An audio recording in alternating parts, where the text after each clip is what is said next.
Je sais que tout ça doit te paraître étrange, mais je ne peux pas t'expliquer. Va falloir qu'il vienne. Je ne veux rien savoir. Choisis la pilule rouge, tu restes au pays des merveilles.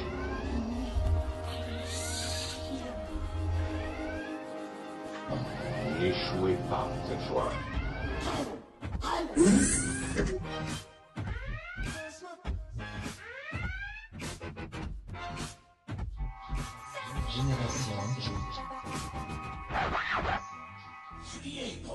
Bonjour à tous et bienvenue pour cette troisième émission Génération Geek en direct du Festival des Imaginaires Ludiques avec toujours Marjorie Glénisson, la touche-arme de Génération Geek et la spécialiste cinéma. Salut Marjorie. Bonjour à tous.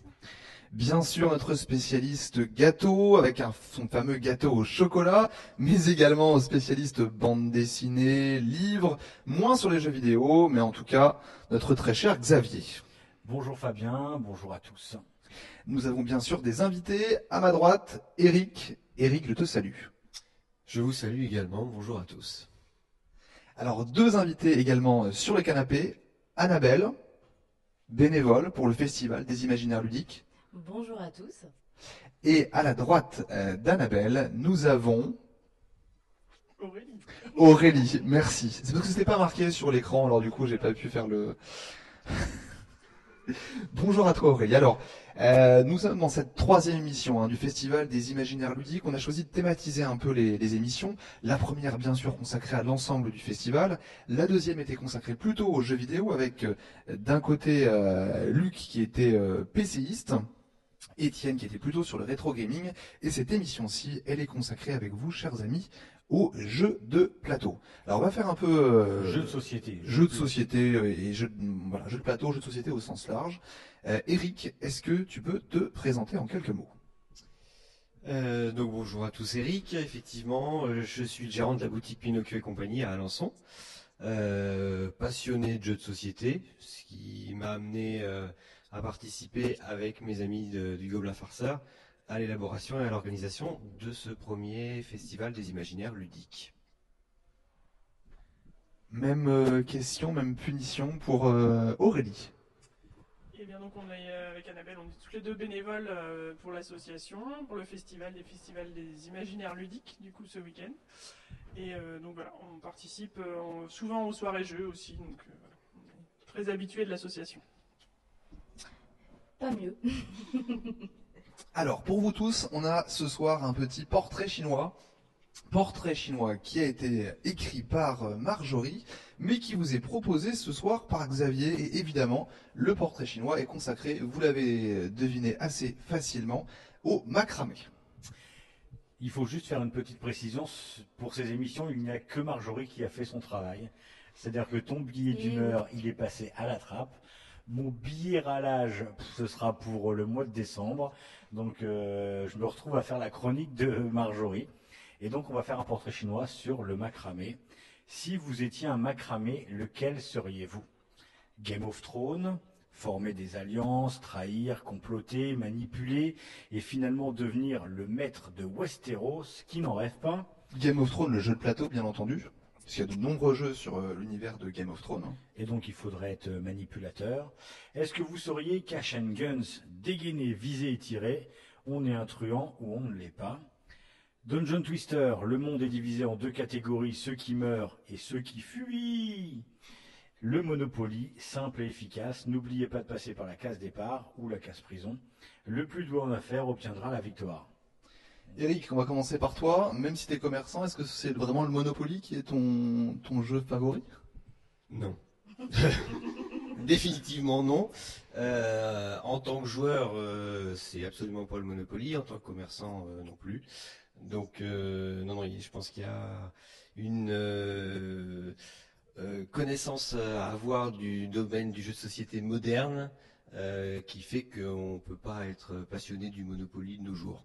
Voilà. Il y a beaucoup mieux maintenant en termes d'intérêt ludique, en termes de socialisation, en termes de beaucoup de choses. Le Monopoly, comme certains jeux qui vont être présents dans beaucoup de grandes surfaces, sont maintenant un peu dépassés en termes de mécanique et d'intérêt tout court. Voilà. Il y a vraiment un marché des jeux de société qui a évolué depuis une quinzaine d'années et on a vraiment dépassé ce stade-là. Ça devient du rétro gaming, hein, le Monopoly. Hein. Alors pour répondre quand même à cette question du portrait chinois, entre le jeu de plateau Game of Thrones, entre Cash and Gun, entre Dungeon Twister et le Monopoly, lequel choisirais-tu? Cash and Gun. Cash and Gun, on a un bandit ou on l'est pas? On a un bandit ou on l'est pas. Annabelle, même question. Game of Thrones, je connais pas trop. J'aurais plutôt tendance à dire Monopoly, même si je suis pas forcément très fan de ce jeu-là et je rejoins Eric. Rappelle-moi, aussi. tu fais partie de l'association de Gobelins Farceurs? Tu Oui, participes aux oui. soirées jeux? J'y participais maintenant, je suis plus sur un mensonge, mais je joue toujours beaucoup. Au Monopoly. Non, du tout. Aurélie, du coup, quel Mais je ne connais pas les autres jeux. Joker. Joker?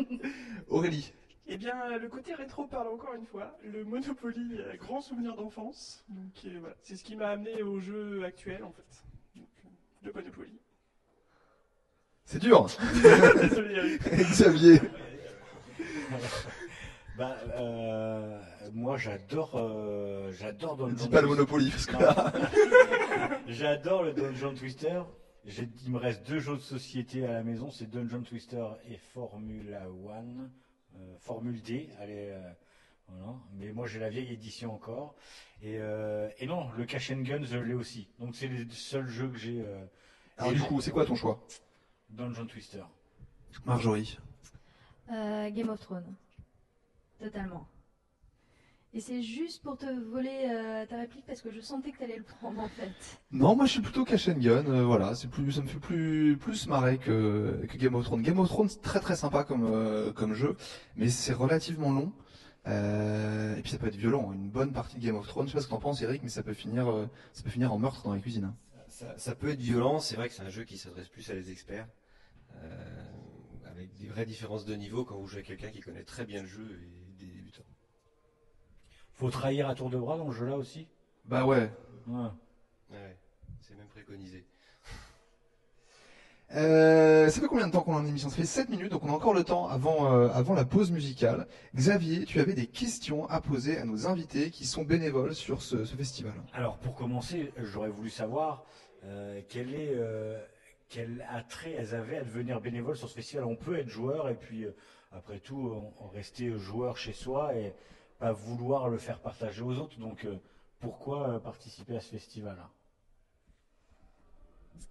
Annabelle. Alors du coup, parce que je suis membre de l'association, parce que j'aime bien jouer, je trouvais que c'était une superbe idée de faire découvrir des jeux dans tous les genres, de faire une manifestation sur Alençon.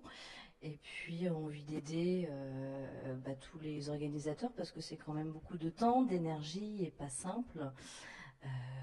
Voilà, puis parce que j'aime bien jouer, puis c'est sympathique, on rencontre du monde et voilà. C'était aussi faire connaître le jeu sous une autre forme. Tout en étant fan du Monopoly, c'est quand même, voilà, il y a quand même de super jeux maintenant sous différentes formes, que ce soit pour les adultes, pour les enfants. Donc c'est aussi montrer tous ces jeux-là au public.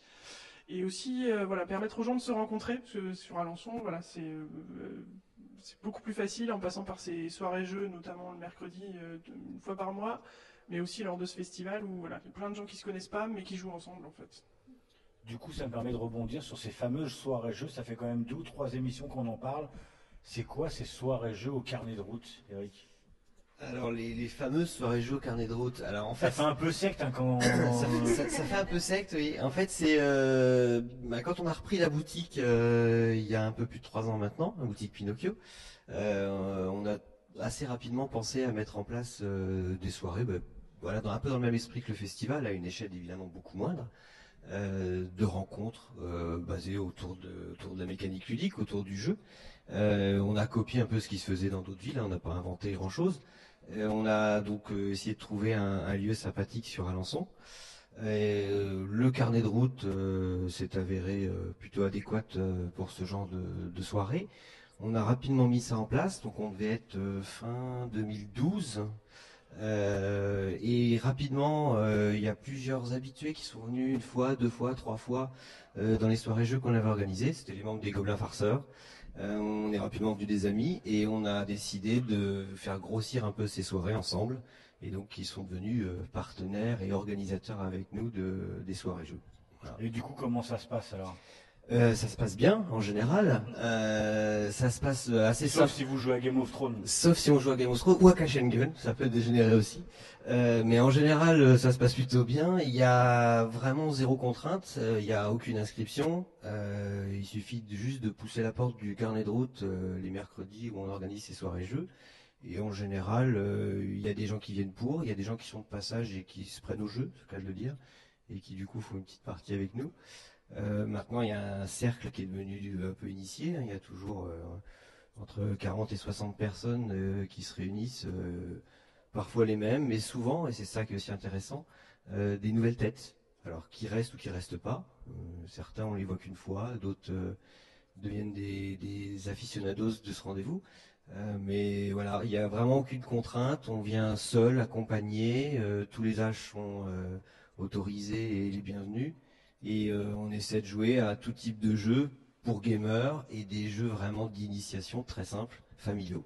Et vous les choisissez comment ces jeux? Parce que pour 60 personnes, il faut au moins 10 jeux différents, à peu près. Alors en général, nos cartons et nos malles de jeux font à peu près, on est quoi, 100, 150 jeux à chaque session, différents.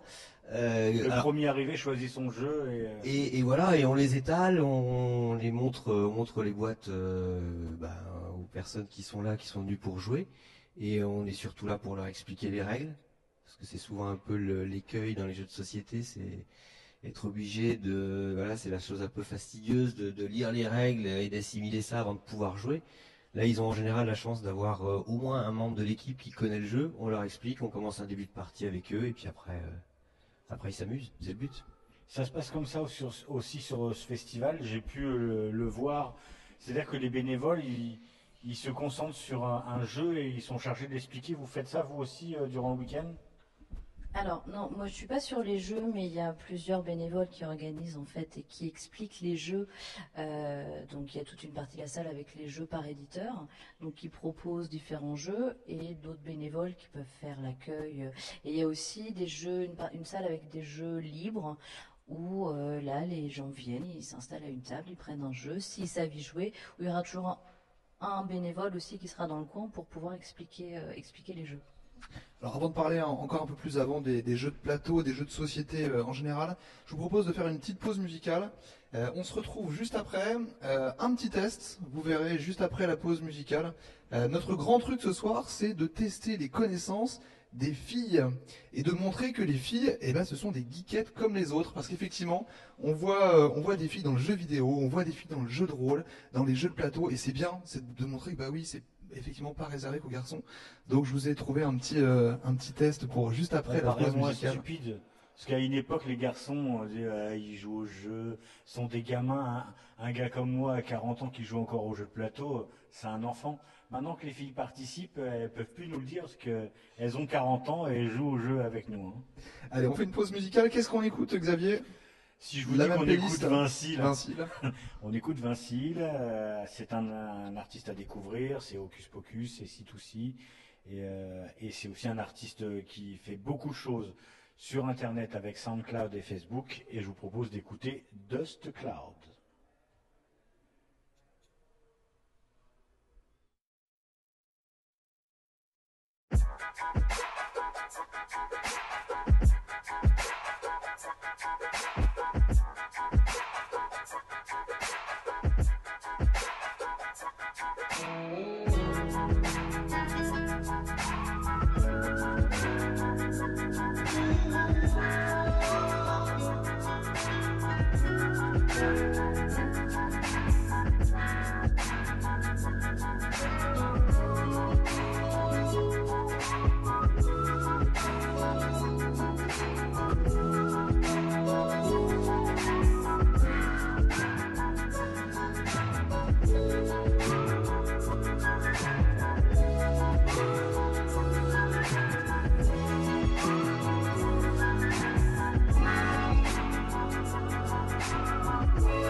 alive and stay with me. Don't close your eyes. Hold me tight. One last time. We'll be alright. I'll miss your smile. This life, I'll be walking with my head down. Head down. Dust clouds.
De retour sur Génération Geek sur RCF et ici à la Allo Toile en ce vendredi 25 septembre à l'occasion du Festival des Imaginaires Ludiques, toujours bien sûr en compagnie de Marjorie, de Xavier, mais aussi d'Eric, d'Annabelle et d'Aurélie.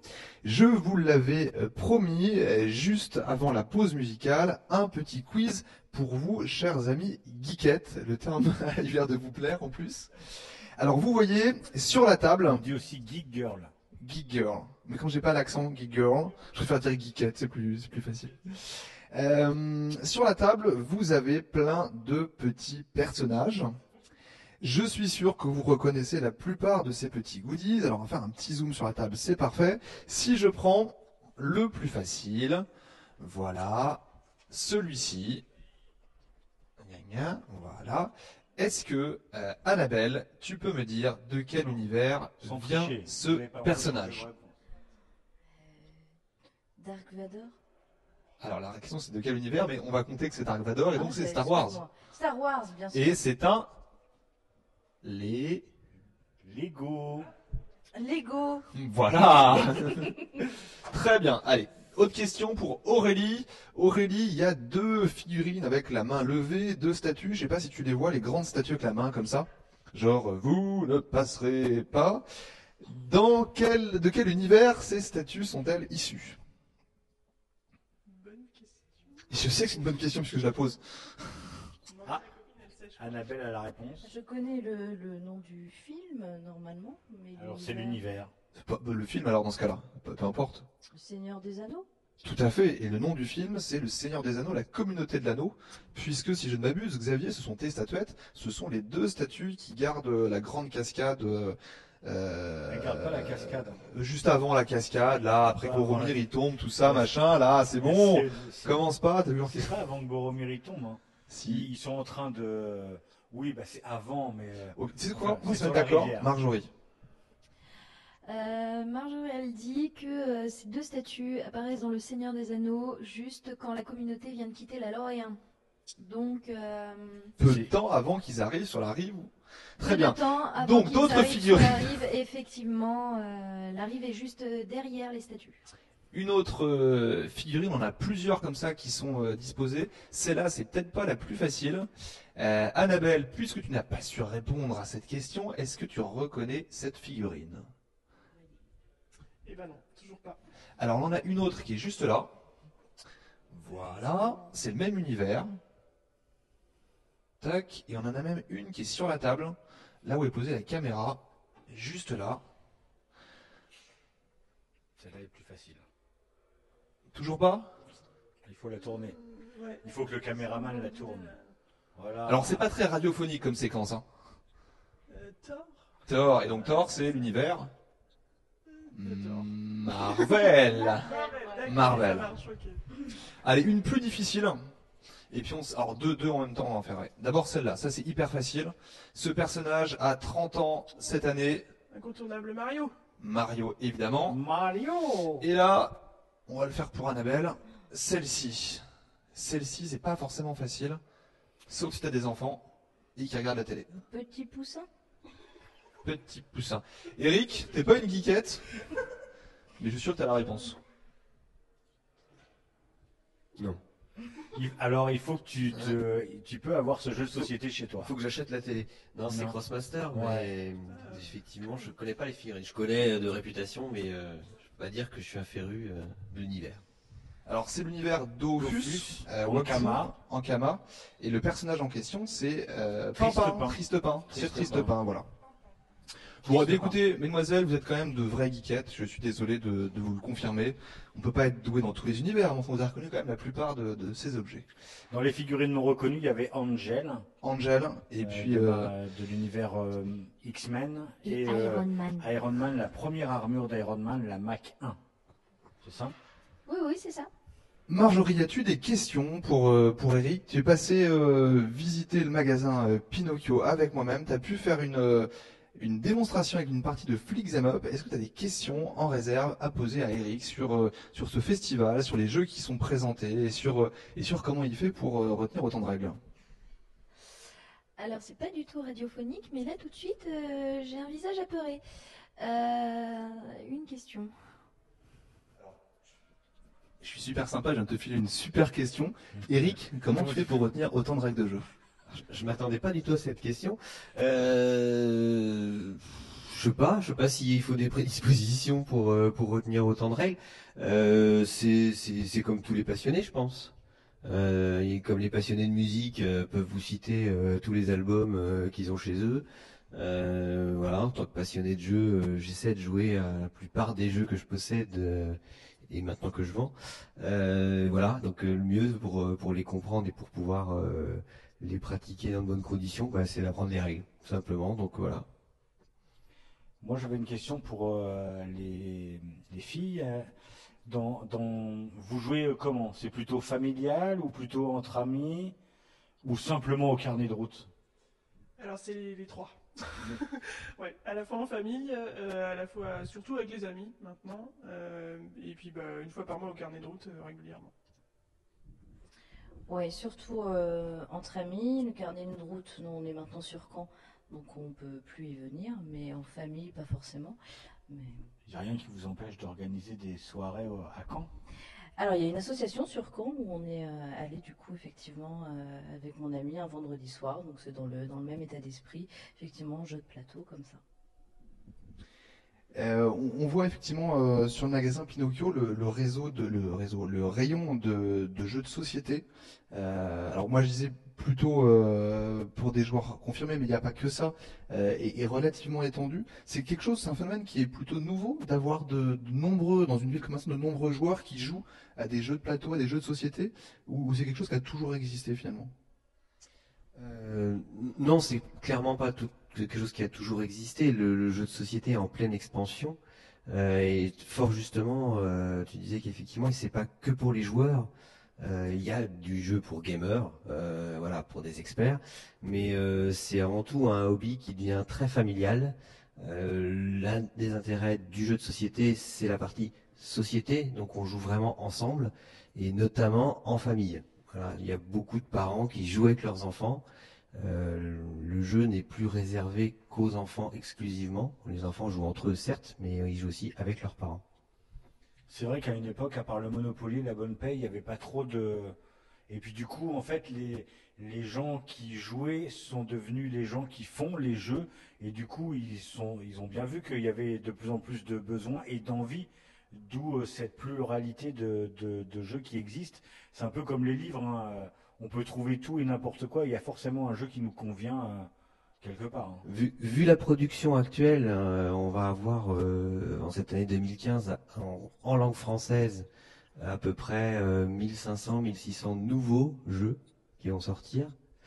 Alors la fin de l'année, évidemment, une période de propice aux nouvelles sorties, mais ça s'échelonne vraiment sur toute l'année civile. Donc voilà, sur les 1500, 1600 jeux, oui, il y a forcément un jeu qui va convenir à peu près tout le monde.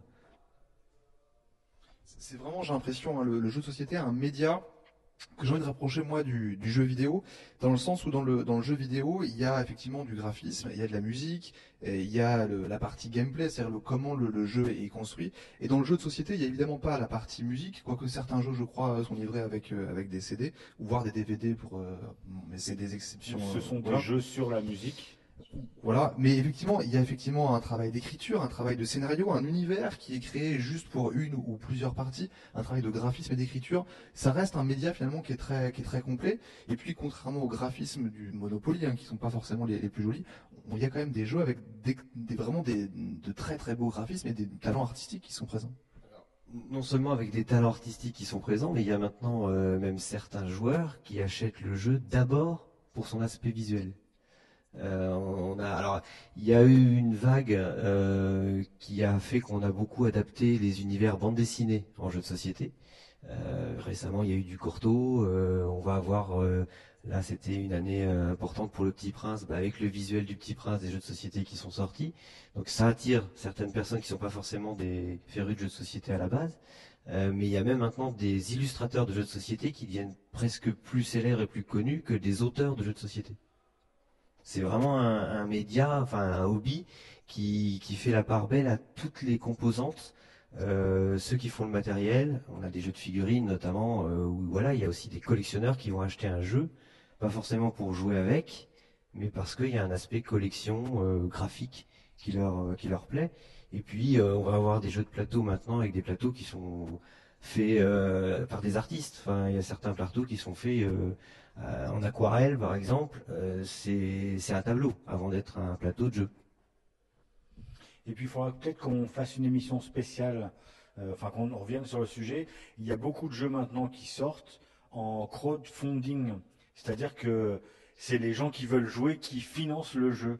Donc Alors, du le coup, crowdfunding, c'est pour les auditeurs, c'est le financement participatif. C'est des plateformes qu'on trouve sur Internet. Effectivement, on peut, alors en fonction de ses moyens, hein, ça peut être de 1 à 100 à 1000 euros, mettre de l'argent pour aider à produire le jeu. Après, avec des récompenses, quand le jeu sort, en fonction effectivement de l'argent qui est émis. mais on voit de plus en plus de jeux qui sortent comme ça et en fait, ça détermine la qualité du matériel. C'est-à-dire que quelqu'un qui dit j'ai besoin de 5 000 euros pour faire ce jeu-là et qu'on récolte 10 000, bah, du coup, il peut faire du matériel de qualité. Donc, il y a beaucoup de joueurs qui misent sur ces jeux-là en disant bah, moi j'ai vraiment envie de jouer, ce qu'on me propose ça a l'air vraiment très intéressant. Et si on est beaucoup à faire, bah, on a encore plus de chances d'avoir du matériel de très très bonne qualité. Et ce qui arrive avec les jeux où on retrouve des figurines comme, alors Crossmaster, elles arrivent toutes peintes, elles sont minimalistes, mais il y a des jeux de société comme récemment Mice and Mystic qui sort avec de très belles figurines qu'on peut peindre derrière. Ou, enfin, il y a des jeux encore plus élaborés et c'est du très beau matériel. Justement sur Mice, je rebondis, mais c'est vrai qu'on a quelques figurinistes et peintres de talent qui sont ici sur le Festival des Imaginaires Ludiques. Il y en a notamment un qui a peint les figurines du jeu Mice and Mystic qui sont exposées dans la salle où il y a les stands d'éditeurs. Et c'est vrai que c'est un travail fabuleux. Faut qu'on finisse ces émissions pour que je puisse essayer le jeu. Il y a quelques auteurs, illustrateurs qui seront présents sur le forum demain ou dimanche.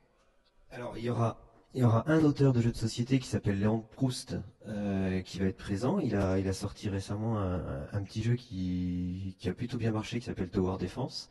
Il fait partie d'un collectif qui s'appelle Fabrique Ludique. Ça veut tout dire. Voilà, ils ont des tonnes de prototypes dans leur valise. Il va nous en amener quelques-uns demain puisqu'il sera présent demain sur le festival. Et on aura côté illustrateurs, certains illustrateurs qui ont illustré à la fois des jeux de société mais également des bandes dessinées. Et puis on n'a pas eu le temps de parler de tous ces petits jeux qui marchent du tonnerre qu'on appelle les jeux d'apéro, qui sont pas des jeux de plateau, mais qui sont quand même des jeux de société, qui coûtent relativement peu cher, des fois une dizaine d'euros, et on peut jouer des fois à 2, 4, 6, 8, 10 autour d'une table dans une ambiance de folie.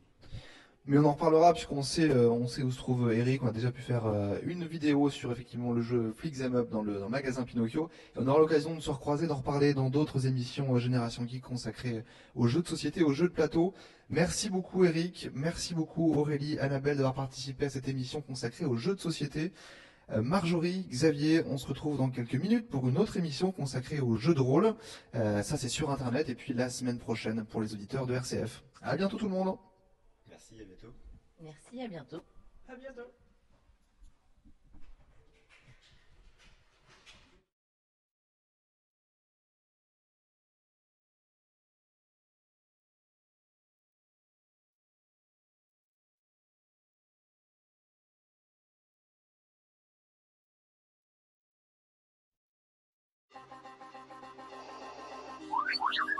Je sais que tout ça doit te paraître étrange, mais je ne peux pas t'expliquer. On va savoir qui vous êtes. Je ne veux rien savoir. Choisis la pilule rouge, tu restes au pays des merveilles.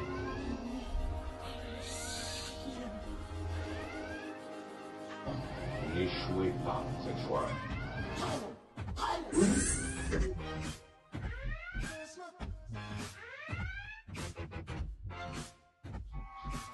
Génération